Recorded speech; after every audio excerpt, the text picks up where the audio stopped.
O amor eterno, ele nos amou, por isso com benignidade nos atraiu, e nele o nosso coração se alegra. Meu nome é Francine Veríssimo Walsh, esse é mais um vídeo do Graça em Flor, e hoje eu tô aqui para conversar com vocês sobre o livro O Deus Pródigo, que eu li em inglês, The Prodigal God, do Timothy Keller. Existe em português, se não me engano, publicado pela editora Vida Nova. E esse livro me marcou muito e eu queria compartilhar com vocês um pouco do que eu aprendi e fazer a gente refletir um pouco sobre essa ideia de um Deus pródigo, essa ideia da parábola do filho pródigo, ou como Timothy Keller gosta de chamar, a parábola dos dois filhos perdidos. A gente encontra essa parábola no capítulo 15 do livro de Lucas. E eu vou ler para vocês só a parte da conhecida parábola do filho pródigo. Versículo 1.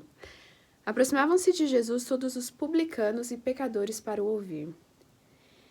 E murmuravam os fariseus e os escribas, dizendo: Este recebe pecadores e come com eles. Então, lhes propôs Jesus esta parábola. Certo homem tinha 2 filhos, verso 11. O mais moço deles disse ao pai: Pai, dá-me a parte dos bens que me cabe. E ele lhes repartiu os haveres. Passados não muitos dias, o filho mais moço, ajuntando tudo que era seu, partiu para uma terra distante. Lá dissipou todos os seus bens, vivendo dissolutamente. Depois de ter consumido tudo, sobreveio àquele país uma grande fome, e ele começou a passar necessidade. Então ele foi e se agregou a um dos cidadãos daquela terra, e este o mandou para os seus campos a guardar porcos. Ali desejava ele fartar-se das alfarrobas que os porcos comiam, mas ninguém lhe dava nada. Então, caindo em si, disse: Quantos trabalhadores do meu pai têm pão com fartura, e eu aqui morro de fome? Levantar-me-ei, irei ter com meu pai, e lhe direi: Pai, pequei contra o céu e diante de ti. Já não sou digno de ser chamado teu filho. Trata-me como um dos teus trabalhadores. E levantando-se foi para o seu pai.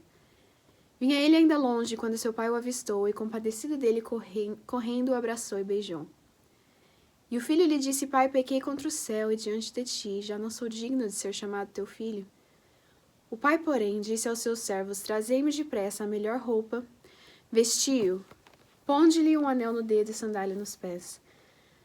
Trazei também e matai o novilho cevado. Comamos e regozijamo-nos, porque este meu filho estava morto e reviveu, estava perdido e foi achado. E começaram a regozijar-se. Ora, o filho mais velho estivera no campo, e quando voltava, ao aproximar-se da casa, ouviu a música e as danças. Chamou um dos criados e perguntou-lhe o que era aquilo.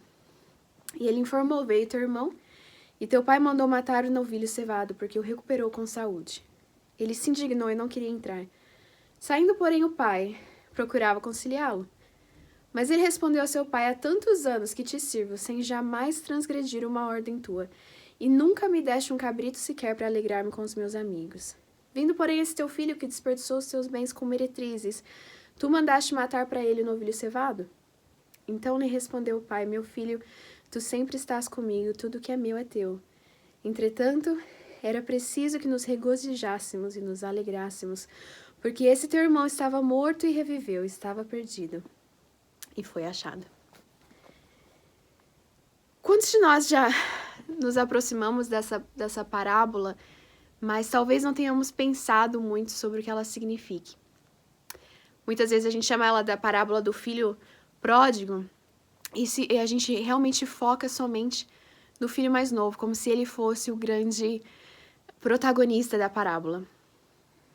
Na verdade, e tudo que eu disser aqui novamente vem do livro O Deus Pródigo, do Tim Keller. Na verdade, o grande protagonista dessa história é o pai, não são os filhos. Na verdade, a gente precisa chamar essa parábola de a parábola dos 2 filhos perdidos, porque ambos estão tão perdidos. Ambos estão perdidos, não só o primeiro. Vamos começar tentando entender o que significa a palavra pródigo. Pródigo, se você olhar no dicionário, vai dizer que é alguém que gasta para além daquilo que tem, ou que é alguém que dá tão generosamente, sem reter nada para si. E é por isso que Timothy Keller chama esse livro de O Deus Pródigo, porque na verdade quem é pródigo nessa história é o pai, que é uma representação de Deus. Porque Deus é aquele que dá e dá e dá. E a gente olha nessa passagem, a gente vê que o pai não mede esforços para reconciliar, para dar, para tentar trazer os seus filhos de volta para si, ambos os filhos que estavam igualmente perdidos. Francine, o que você quer dizer com os dois filhos estavam igualmente perdidos? Porque um saiu de casa e gastou seu dinheiro todo com prostitutas, e o outro ficou em casa, continuou fazendo o que ele tinha que fazer e continuou sendo moralmente bom. Então, por que os dois estavam perdidos? É importante a gente ver, e isso é uma coisa importante para a gente fazer com qualquer leitura que a gente faz da Bíblia, entender o contexto da passagem como um todo. Com quem que Jesus estava falando aqui? Ele estava... o começo do capítulo 15 diz que ele estava com os publicanos e os pecadores, certo? Mas e diz também que os fariseus e os escribas estavam dizendo entre si, ele senta-se com os pecadores e recebe-os. Então, o que está acontecendo é o seguinte, os pecadores, né, que são as pessoas que estavam perdidas, as pessoas provavelmente com uma má reputação na sociedade, são as pessoas que estão se aproximando de Cristo. E os fariseus e escribas, que eram pessoas religiosas, judeus religiosos, que mantinham a lei de Moisés, eles estavam confusos e julgando Jesus por se juntar com pessoas como esses pecadores, pecadores e publicanos, né? Para quem Jesus está dizendo, então, para quem Jesus está trazendo a parábola dos dois filhos perdidos? A gente vê que, antes da parábola dos dois filhos perdidos, ele traz a parábola da ovelha perdida. E ele traz também a parábola da dracma perdida, da moeda perdida, certo? Então, a ideia geral aqui dessas três parábolas é a ideia de algo perdido que foi achado. Quando Jesus traz essa parábola dos filhos perdidos, ele está falando, a audiência dele é os fariseus e os escribas, ou seja, pessoas zelosas de religião, pessoas que seguiam a lei à risca e adicionavam à lei, pessoas incrivelmente morais, moralmente corretas, moralmente perfeitas, por assim dizer. Quando a gente olha essa parábola, a gente vê ato 1 e ato 2. Ato 1 é a parte do filho mais novo. E ato 2 é a parte do filho mais velho. Vamos pensar no filho mais novo primeiro. O filho mais novo, ele é uma representação das pessoas que vivem uma vida moralmente libertina. Tanto naquela época quanto ainda hoje. São as pessoas que pensam, eu posso viver da maneira que eu quiser e eu preciso de liberdade, eu preciso de encontrar aquilo que me faz bem, aquilo que me faz feliz. E se nós formos sinceros, essa parece ser a mentalidade de muitas pessoas da nossa época, certo? Talvez a maioria das pessoas da nossa época. E aí o que acontece? Esse filho mais novo, ele se aproxima do pai e ele pede a sua parte da herança. Isso era algo extremamente, na cultura da época, era algo extremamente ofensivo ao pai, porque o pai ainda estava vivo. E o filho mais novo quer a sua parte da herança. Por ele ser mais novo, ele provavelmente teria menos direito à herança, então ele receberia menos do que o filho mais velho. Mas ele recebe a sua parte da herança, o pai, em graça e misericórdia, ao invés de repudiar esse filho, ao invés de expulsá-lo de sua casa, que seria algo culturalmente aceitável, porque o que ele estava pedindo era muito ofensivo à cultura da época, uma cultura patriarcal, uma cultura em que o pai da família era extremamente importante. Era muito ofensivo que ele quisesse a sua parte da herança, desculpa, antes que o pai tivesse morrido. Mas o pai mostra ao filho mais novo tremenda graça e misericórdia e acata o pedido dele. E aí a gente vê esse filho mais novo vai viver justamente essa vida libertina, essa vida de eu quero buscar a minha própria verdade, eu quero buscar a minha liberdade, eu quero ser quem eu preciso ser. E aí ele encontra prazeres em todos os lugares, certo? Ele encontra prazeres em amizades, ele encontra prazeres nas riquezas, ele encontra prazeres no sexo, e ele gasta todo o dinheiro que ele tinha, até o ponto em que ele está nesse país, e uma fome alcança o país que ele está, e porque ele tinha gastado tudo que ele tinha, ele se encontra, então, trabalhando junto com porcos, sem sequer poder comer a comida dos porcos. Então ele se encontra numa situação completamente miserável. E aí ele pensa, é melhor eu voltar para casa do meu pai. Pelo menos os trabalhadores do meu pai recebem um bom tratamento, ele é um patrão misericordioso, então eu vou voltar, eu não tenho nenhum direito de ser chamado filho dele mais, mas eu vou pelo menos ser servo. E aí a gente vê que quando o pai o avista de longe, ele corre até ele. O Tim Keller vai dizer nesse livro que culturalmente era extremamente inesperado, era algo que o patriarca da família jamais faria, era correr, era uma forma de...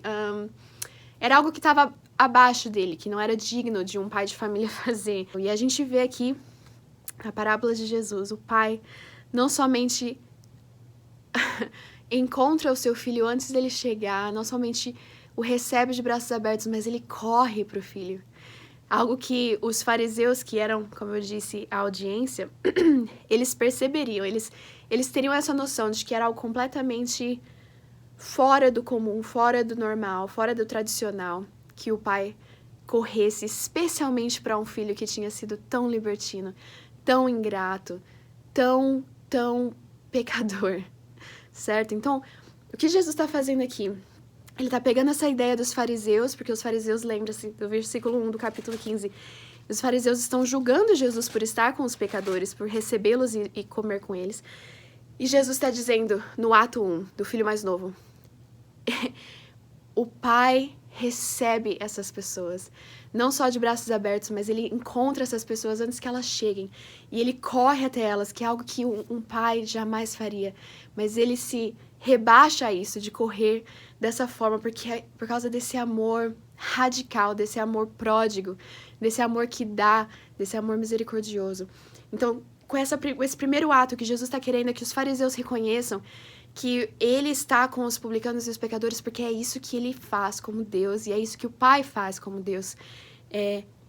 Ele se aproxima dos pecadores. Então, há tanta esperança para as pessoas daquela época, os publicanos e os pecadores, as pessoas da nossa época, que estão nessa busca libertina, estão gastando sua vida. A gente vê tantas pessoas famosas, na verdade, né?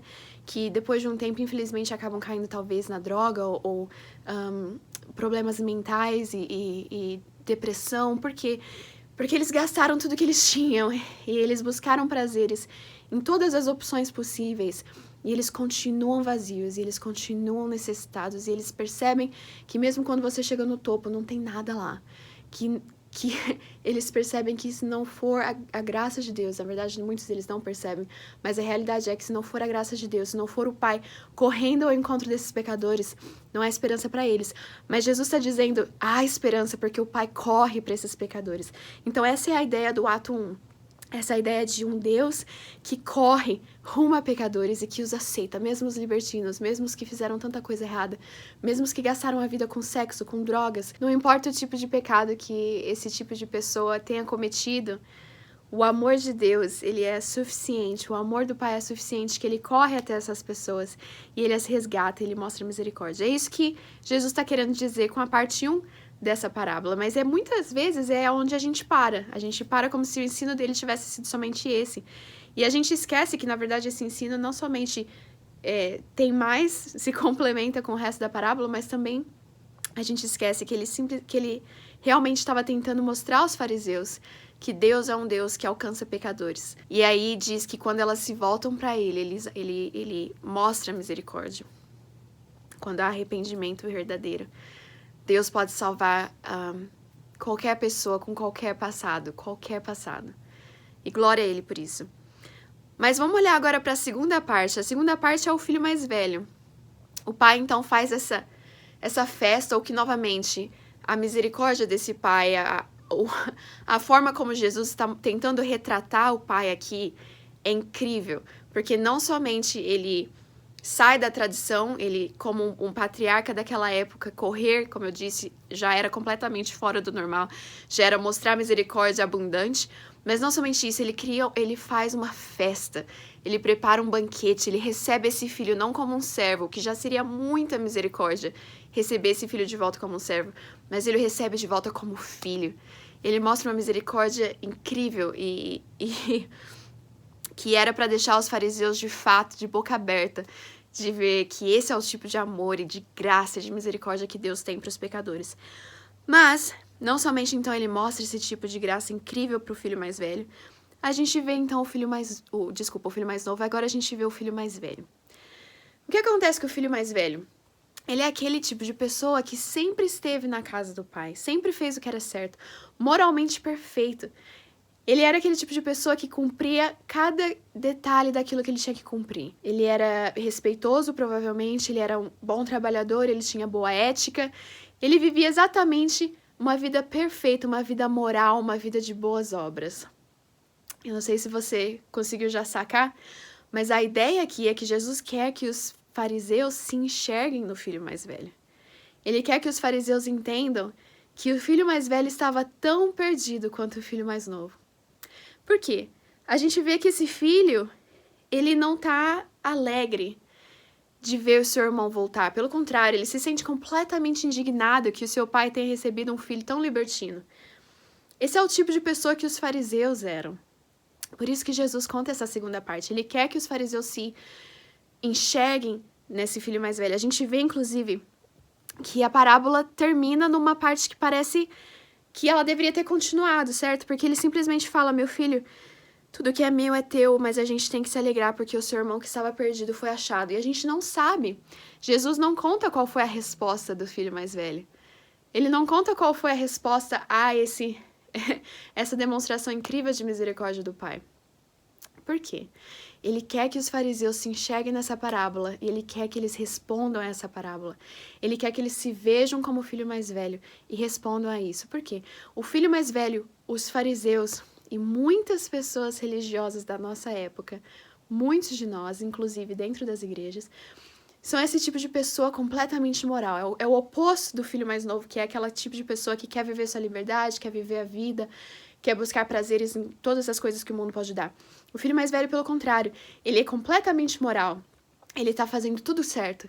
Ele vai, se eu puder trazer para o nosso contexto de hoje em dia, ele vai na igreja, ele faz tudo certinho, ele não traz nada de errado, entendeu? É aquela pessoa completamente moral. E aí Jesus está dizendo assim daqui, esse filho mais velho, ele tá tão perdido quanto o filho mais novo. A gente vê o pai, apesar de ter dois filhos terríveis, o primeiro libertino e o segundo completamente ingrato, completamente seguro na sua justiça própria, seguro de que ele merece a sua herança, ele merece a sua posição, ele merece ter tudo que ele tem e mais.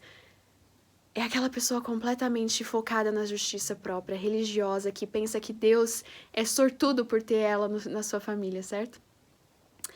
E aí a gente vê aqui o filho mais velho sendo recebido também pelo pai. Se a gente for entender novamente a cultura, e é importante a gente entender a cultura da época, para entender o que isso significou para os fariseus e o que é que Jesus estava querendo realmente dizer, o pai não somente mostrou incrível misericórdia quando ele corre, que era algo que um patriarca jamais faria, como a gente disse, ele também mostra incrível misericórdia ao filho mais velho. Por quê? Era incrivelmente desrespeitoso que ele estivesse fazendo um banquete e seu filho mais velho se recusasse a participar do banquete. Ele teria aqui direito, novamente, de expulsar esse filho da sua casa e de não reconhecê-lo mais como filho por causa de tamanho desrespeito. Então, quando Jesus não somente mostra que o pai recebe recebe o filho mais novo, ele está mostrando também que esse pai mostra tamanha misericórdia ao filho mais velho. Por quê? Porque ele sai da festa e ele vai encontrar esse filho lá fora, que era algo, novamente, que culturalmente um patriarca não faria. Então, os fariseus estão vendo aqui uma figura de um pai completamente misericordioso. Jesus realmente quer alcançar o coração deles, penetrar o coração desses fariseus com o tipo de misericórdia, o tipo de Deus que Deus realmente é.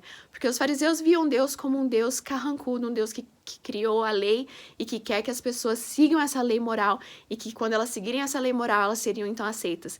E aqui Jesus está pegando essa ideia, virando ela completamente de ponta cabeça e dizendo, não, esse não é o tipo de Deus que Deus realmente é. O pai é um pai que aceita os publicanos e os pecadores. E ele é um pai que não quer um filho moralmente correto. Ele quer um filho Bom, ele não quer um filho que confie na sua moralidade, que confie na sua justiça própria, mas ele quer um filho que reconheça a necessidade que ele tem desse pai. Então, para mim, esse livro foi incrivelmente importante, por quê? Porque muitas vezes é muito fácil pra gente, como cristão, focar no filho mais novo, porque a gente reconhece, e o filho mais novo, o tipo de pessoa que é o filho mais novo, reconhece que é pecadora, certo? Porque eles claramente são pecadores. A pessoa que tá gastando seu dinheiro com prostitutas, que tá gastando seu dinheiro com festas, e enfim, é muito fácil pra gente reconhecer o pecado dessas pessoas. Mas quando alguém é um filho mais velho, quando alguém é moralmente correto, quando alguém tá tentando seguir à risca as coisas e vivendo por obras, é muito mais difícil da gente reconhecer o pecado ali. E era isso que estava acontecendo com os fariseus.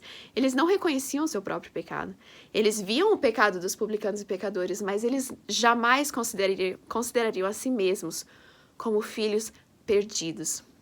E Jesus vem com essa parábola, ele diz, não, tanto os pecadores com os quais eu estou comendo e me juntando, quanto vocês que são moralmente corretos, moralmente perfeitos, focados na lei, ambos precisam da graça de Deus. Ambos precisam de um Pai misericordioso que corre até eles, que sai da festa para encontrá-los. Ambos precisam correr para Deus. Então, o que a gente aprende aqui? Muitos de nós, não, especialmente os já cristãos, nós não somos como o primeiro filho. Nós não estamos gastando nosso dinheiro com prostitutas. Nós não estamos provavelmente não estamos gastando nosso dinheiro e nossa vida com os prazeres do mundo. Mas quantos de nós têm agido como o filho mais velho? Quantos de nós têm sido como os fariseus e olhado para os pecadores como se eles estivessem lá fora e nós aqui dentro, vivendo vidas morais, vidas dignas de Deus? E quantos de nós nisso temos confiado na nossa justiça própria e esquecido que não fora a misericórdia de Deus, nós estaríamos tão perdidos quanto o filho mais velho, mais novo. O que Tim Keller vai dizer aqui nesse livro é: os filhos mais velhos geralmente não percebem que estão perdidos. Porque eles estão vivendo vidas tão moralmente corretas. Eles estão confiando na sua moralidade. E eles não percebem que eles precisam de Deus tanto quanto as pessoas que estão lá fora, vivendo de maneira louca, de maneira claramente errada. Mas Jesus Cristo veio e nessa parábola ele disse, não, ambos precisam de Deus, tanto os filhos mais novos quanto os filhos mais velhos. Essa é a ideia da parábola dos dois filhos perdidos. Ambos precisam de Deus. Então o que Jesus veio mostrar é que existem dois estilos de vida. Um estilo de vida libertino e um estilo de vida moralista. E que nenhum dos dois leva ninguém para perto do Pai. Que ambos os estilos de vida estão perdidos e que ambas essas pessoas precisam da graça de Deus. E é claro que a gente não está dizendo que viver uma vida moralmente correta é errado. Como cristãos, a gente é responsável por ser cada dia mais como Cristo e nós somos responsáveis por viver vidas dignas do Evangelho. Entretanto, Jesus está dizendo, as pessoas que estão vivendo pelas obras, confiando na sua justiça própria, na sua moralidade, vão descobrir que elas precisam de Deus tanto quanto aqueles que estão vivendo no mundo. E aí a ideia para fechar com a questão do Evangelho é que o filho mais velho dessa parábola falhou em ser um filho mais velho, porque é ele que devia ter ido atrás do seu irmão. Ele que devia, como filho mais velho, ter tomado a responsabilidade de trazer o seu irmão de volta à casa do seu pai. Mas ele lavou as mãos e ele disse, melhor, mais herança para mim, menos estresse. E aí quando o filho mais novo volta, ele se revolta. Mas nós temos um filho mais velho, um primogênito, que foi diferente. Que viu o filho mais novo, que viu todos os outros filhos perdidos, incrivelmente perdidos. E ele veio para resgatar os seus irmãos. Para ser o primogênito entre muitos irmãos. Jesus Cristo veio a esse mundo perfeito e se fez humano no meio de tantos pecadores e de tantos moralistas, falsos moralistas e tantos pecadores, e ele escolheu morrer por mim e por você, mesmo que a gente não mereça. O Pai está de portas abertas, de braços abertos, Ele corre para os pecadores e Ele diz: arrependei-vos e convertei-vos. A porta continua aberta, tanto para os filhos mais novos quanto para os filhos mais velhos.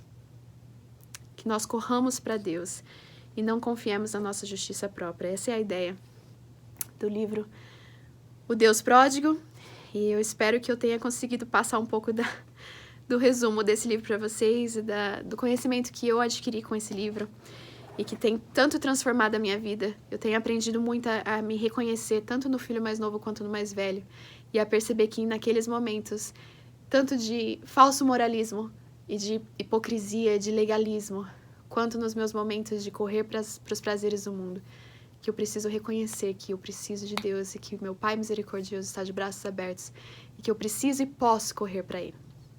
Espero que você aprenda o mesmo e que a gente continue nessa jornada juntos, rumo aos céus.